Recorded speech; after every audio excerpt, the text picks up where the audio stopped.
Hello friends, good morning. আজকের ব্লগটা এখান থেকে শুরু করছি। সকাল সকাল শুরু করছি। আশা করছি তোমরা সকলেই খুব ভালো আছো, সুস্থ আছো।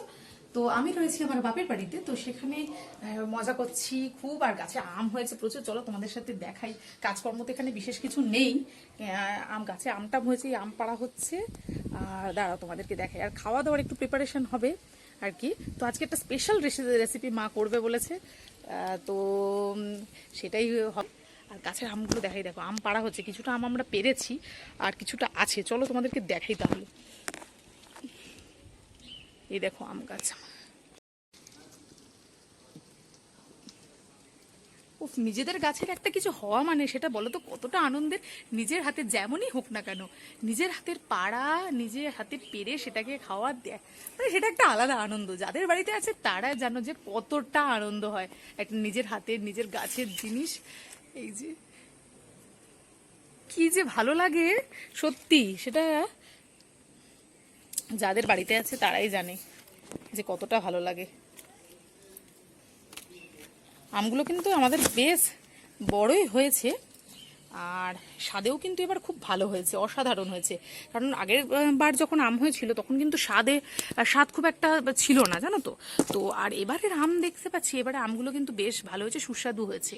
গতবারে যে আমটামগুলো হয়েছিল সেগুলো দেখতে ভীষণ ভালো হয়েছিল, কিন্তু একদম খেতে ভালো হয়নি। কিন্তু এবারের আম কিন্তু খুব ভালো হয়েছে, একদম পাতার ফাঁকে ফাঁকে চারিদিকেই আম। অনেক আম পাড়া হয়েছে, মানে বিশাল কিছু না হলেও মোটামুটি হয়েছে আর কি, ভালোই হয়েছে। আর এই যে আমাদের জাম গাছ, জাম গাছে দেখবে, উফ, এগুলো একটা, এই জাম গাছে এই বছর প্রথম আমাদের জাম হয়েছে। এই দেখো কি যে ভালো লাগছে, কি যে ভালো লাগছে, কি বলবো, ভীষণ ভালো লাগছে, ভীষণ ভালো লাগছে। এই যে এই দেখো, এই যে এখানে এখনো এই যে কাঁচা আম, এই কাঁচা জাম আর কি। এই যে কাঁচা, এখানে দু একটা হচ্ছে, খারাপ নয়। দেখা যাক আরো বড় হলে। এই যে অনেক পাখিতেও খেয়ে নিচ্ছে, এবারে আম অনেক পাখিতে খেয়ে নিচ্ছে। তারপরে জাম গাছেও দেখা যাচ্ছে পাখি আসছে, এবার পাখি না বাদুর জানি না, মনে হয় পাখিতেই খেয়ে নিচ্ছে। এই দেখো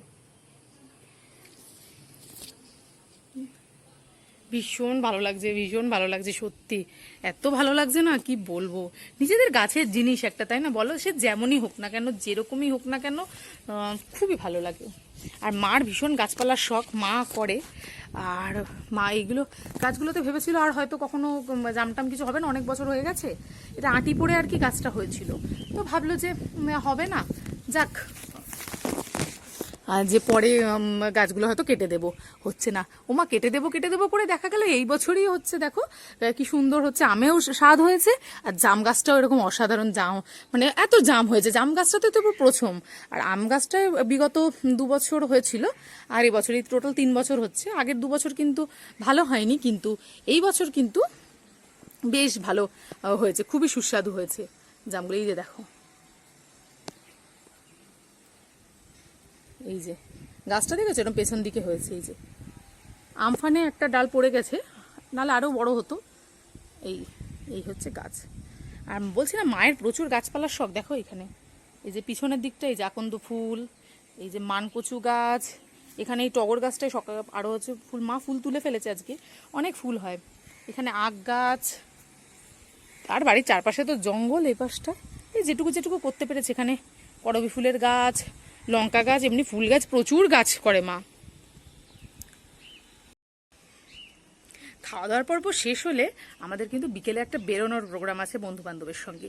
তো বন্ধু বান্ধবের সঙ্গে একটা জায়গায় যাওয়ার কথা আছে। তো অনেকদিন আগে আমরা গেছিলাম, এখন আবার ঠিক হয়েছে বন্ধুরা মিলে যে যাওয়া হবে। অনেকদিন আগে একবার দুবার ঘুরেছি, কিন্তু বন্ধুরা মিলে এরকমভাবে মানে এত বছর পর সেই কলেজ লাইফে গেছি। তো যাব হচ্ছে আমাদের এখানকার রবীন্দ্র সরোবরের লেক, যেটা ঢাকুরিয়া লেক নামে খুবই পরিচিত। লেক গার্ডেন্স লেক বা ঢাকুরিয়া লেক বা রবীন্দ্র সরোবর লেক নামে হচ্ছে ভীষণভাবে পরিচিত। তো খুবই সুন্দর জায়গা। তো সেখানে যাওয়ার প্ল্যান আছে, দেখি মা কত তাড়াতাড়ি রান্না করতে পারে, কতটা হচ্ছে খাওয়া দাওয়াটা, কত তাড়াতাড়ি খাওয়া দাওয়ার পর্বটা শেষ করতে পারছি। আর মেয়েকে মার কাছে রেখে তারপরে যাব, এই প্ল্যান করেছি। এবার জানি না কতটা সাকসেসফুল হব, এই জন্য হ্যাঁ, দেখা যাক কি করতে পারি। তো তার আগে চলো তোমাদেরকে দেখিয়ে দিই মা কি রান্না করছে আর কেমন করে করছে। রান্নাটা কিন্তু খুব সুন্দর হবে, তো তোমাদের সঙ্গে শেয়ার করছি, তোমরাও কিন্তু করে বলবে যে কেমন লাগলো। কিন্তু ভীষণ ভালো খেতে হয়, ঠিক আছে? তো চলো তাহলে দেখে নি মা কি করছে। চলো চলো তাতে নিচে যাই, গিয়ে দেখি মা কি করছে। নিচে যাচ্ছি, দেখি মা মনে হয় রান্নাবান্না তোড়জোড় করছে। আমাকে তো বলে সবসময় মামুনি এটা করবি, মামুনি ওটা। এই দেখো, এটাকে বলে ভেটকোল পাতা, অনেকেও আবার খারকোল পাতাও বলে। আর কারা কী নামে জানো আমাকে জানিও কমেন্ট বক্সে।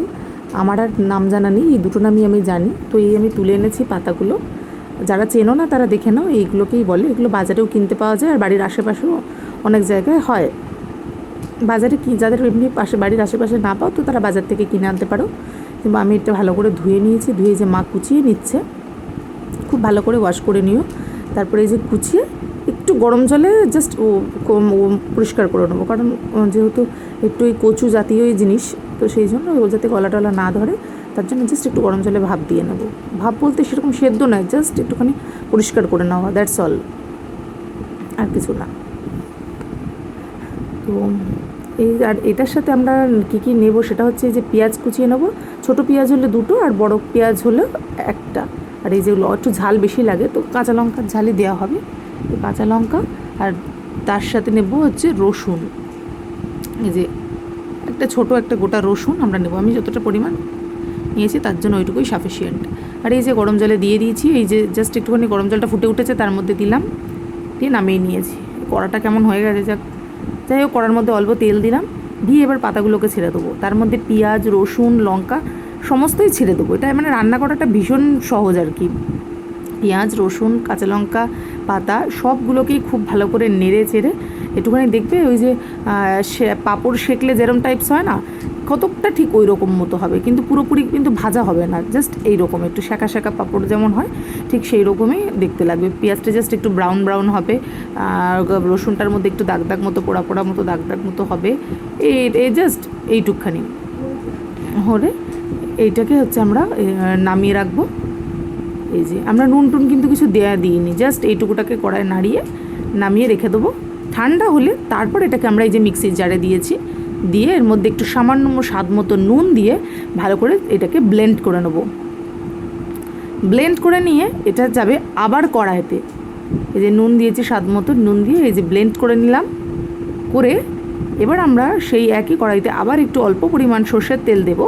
এই রান্নাটা কিন্তু সর্ষের তেল দিয়ে করতে, অন্য কিছুতে থেকে অতটা টেস্ট আসবে না। সর্ষের তেল দিয়ে নিয়ে এবার এটাকে খুব ভালো করে নাড়াচাড়া করে এরকম শুকিয়ে ফেলতে হবে। দেখো, আর নামানোর আগে সামান্য 2-4টে চিনি দিয়ে কিন্তু নেড়ে চেড়ে এই যে শুকনো মন্ড টাইপস করতে হবে, করে এই যে নামিয়ে নিতে হবে। যখন এটা তৈরি হয়ে যাবে দেখবে এটা নিজে থেকে এই কড়া থেকে ছেড়ে আসছে, আর কালারটা ঠিক এই রকম হবে। তো এই যে খাওয়া দাওয়ার পর্ব স্টার্ট হয়েছে, এই যে সোনামা স্টার্ট করেছে লেগ পিস দিয়ে, দেখতেই পাচ্ছ কতটা খাবে জানি না, স্টাইল তো অনেক দিয়ে শুরু করেছে, খাওয়া নিয়ে তো তার বিশাল সমস্যা। যাই হোক, মাংস দেখলে তো পাগল হয়ে যায়, তো সেটাই পাগলামোই স্টার্ট করেছে লেগ পিস দিয়ে। এই যে নিজের হাতে নাকি খাবে, খাচ্ছে। শেষটা কতটা করতে পারবে জানি না, শেষ করতে পারবে না হয়তো, মা আছে মা খাইয়ে দেবে ওকে। ওকে স্টার্ট করা হয়েছে। মাংসটাও দেখতে পাচ্ছ অসাধারণ হয়েছে দেখতে। এই যে চিকেনটাও কিন্তু সুপারব হয়েছে, মেয়ে কষানো থেকে খাচ্ছে, তো ও বলেছে যে খুব ভালো হয়েছে, জানি না। এই যে আমরা এখনও খাইনি, ওর খাওয়া হলে তারপর আমরা খেতে বসবো। একা হাতে তো খাচ্ছে, এত গুড গার্ল হয়ে গেছে দেখতে পাচ্ছি। দেখো কতটা গুড গার্ল হয়ে গেছে, খাচ্ছে কিন্তু চিকেন দেখে তাড়াতাড়ি করে খেয়ে নিচ্ছে। ওই কিছুক্ষণ খাবে, তারপর বলবে ঝাল টাল এইসব করে টোরে, সুস্থিরভাবে তো বসতে পারে না। দেখো ওই আর কি কোনো রকমের নিজে খাবে। ওই যে দেখো এখনও ঘুরছে, আর বাবাকে খেতে দিয়েছে। বাবা তো বলছে, বাবাকে জিজ্ঞাসা করছি, বাবা বললে দাঁড়া খেয়ে নি দেখি, খেয়ে নিয়ে বলছে বাবাকে খেয়ে নিতে বলে, বাবা বলছে কি দারুণ হয়েছে খেতে, তাই তো বলছে স্বাদটা খুব ভালো হয়েছে। এই যে সেই খারকুল পাতা বাটা দেখছো, খুব ভালো হয়েছে, বাবার তো খুব ভালো লেগেছে। এবার আর একজন তো এই যে ডিস্টার্ব করতে ব্যস্ত দাদু ভাইকে। আর ওই যে চিকেন দেখেছো এখনো পর্যন্ত হাতে আছে, ভাতের জায়গায় পড়ে আছে, আর ও ওর মতো ঘুরে বেড়াচ্ছে। ওই না খাওয়া নিয়ে ভীষণ সমস্যা। এই যে দেখো, ওই যে বাবা খাচ্ছে, বাবাকে খেতে দিয়ে আমি বসবো, তারপর আমাকে দিয়ে তারপরে মা বসবে। আমিও বসে, আমারও কিন্তু খুব ভালো লাগছিলো খেতে। আমি একটুখানি টেস্ট করেছিলাম তখন, আমার তো ভালো লেগেছে। এখন ভাত দিয়ে খাচ্ছি, ভাত দিয়েও কিন্তু খুব অসাধারণ লেগেছে।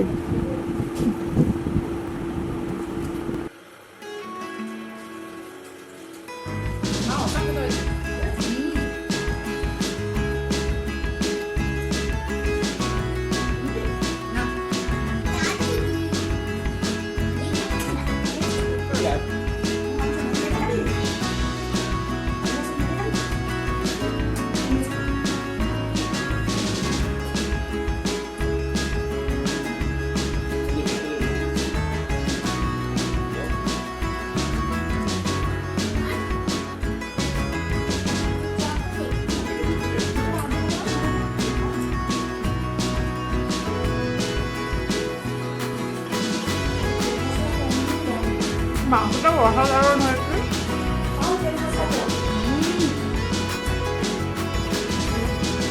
দারুণ দারুণ।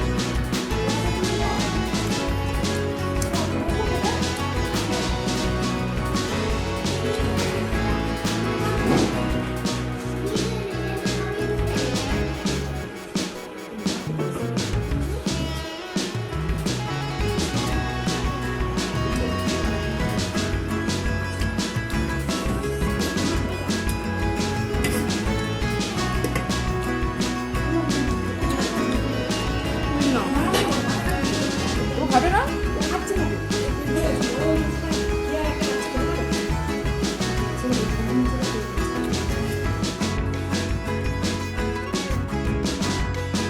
যেমনটা তোমাদেরকে বলেছিলাম, খাওয়া দাওয়া করবো শেষ করে এবার একটুখানি বললাম যে ঘুরতে যাবো ফ্রেন্ডদের সঙ্গে। তো এই বেরিয়ে পড়েছি আমরা, ঠাকুরিয়ার লেকে পৌঁছে গেছি। তো শুনলাম এখানে কি শীতলা পুজোর পারপাসে লেক বন্ধ ছিল, তো তাও লেকের একপাশে একটা মসজিদ আছে, তো সেই মসজিদে যাওয়ার একটা ব্রিজ আছে। ব্রিজটা খুবই সুন্দর, এই ব্রিজের ওপরটাই একটু আসতে পেরেছি হাওয়া খেতে। খুব সুন্দর হাওয়া দিচ্ছিল। এই যে 3 বন্ধু মিলে আমরা এসেছি, আর 2 বন্ধু ওরা আসতে পারেনি, একটু প্রবলেম ছিল ওদের। আমরা এসেছি, এই হাওয়া খাচ্ছি, এখানে ভীষণ ভালো লাগছে, কিন্তু প্রচুর হেঁটে ফেলেছি। আমরা ভাবতেই পারিনি যে লেক এরকম বন্ধ থাকবে, জানতাম না যে কোনোদিন এরকম বন্ধও থাকে। এইখানে কিন্তু প্রাকৃতিক দৃশ্যটা অসাধারণ, একটু যদি বসতে পারতাম সেটা অনেক বেশি ভালো লাগতো। আর এখানে একটা হোয়াইট ফিশ আছে, দেখো যে দেখাচ্ছি তোমাদেরকে, তুমি দেখতে পাবে।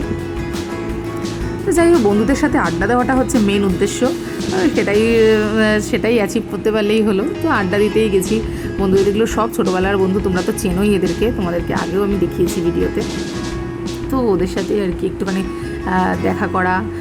দুজন বন্ধু আসতে পারেনি। এই দেখো বলছিলাম যেটা হোয়াইট ফিশ, এই যে সেই হোয়াইট ফিশটা দেখতে পাচ্ছ সকলে। আর হাওয়া, উফ কি বলবো, এই গরমে এখানে এসে দাঁড়ালে জাস্ট প্রাণ জুড়িয়ে যায়। ভিড়টা দেখতে পাচ্ছ কীরকম? এই ভিড়টা কিন্তু হয়েছে যেহেতু লেক বন্ধ না, যার ফলে এই ব্রিজটার উপরে কিন্তু খুব ভিড় হয়েছে। কি বলছে, শীতলা পুজোর উদ্দেশ্যে নাকি আজকে 4টের পরেই নাকি লেকটা বন্ধ হয়ে গেছে, তার আগে পর্যন্ত নাকি সকাল থেকে খোলাই ছিল। যাই হোক, আমাদের আর ভেতরে যাওয়া হলো না বলতে এটাও একটা লেকের পার্ট। এই যে লেক, এটা লেকেরই একটা অংশ হচ্ছে এই ব্রিজটা। তো এই যে মসজিদে জায়গাটা, মসজিদ আছে এখান দিয়ে যায়, এটা একটা সেই রাস্তাটা। তো মসজিদের যেহেতু রাস্তা, সেই জন্য এই জায়গাটাই খালি একটু খোলা ছিল। তো এই জায়গাটাতেই লোকজনের ভিড় ছিল, আর আমরাও চলে এসেছিলাম এই যে আড্ডা দিতে।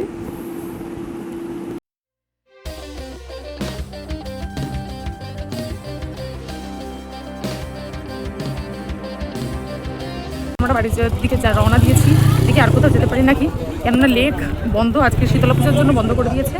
তো এই যাচ্ছি স্টেশনের উদ্দেশ্যে, তারপর দেখি আর কোথাও যাওয়া হয় না। আজকের মতো ব্লগটা এখানেই এন্ড করলাম, টাটা।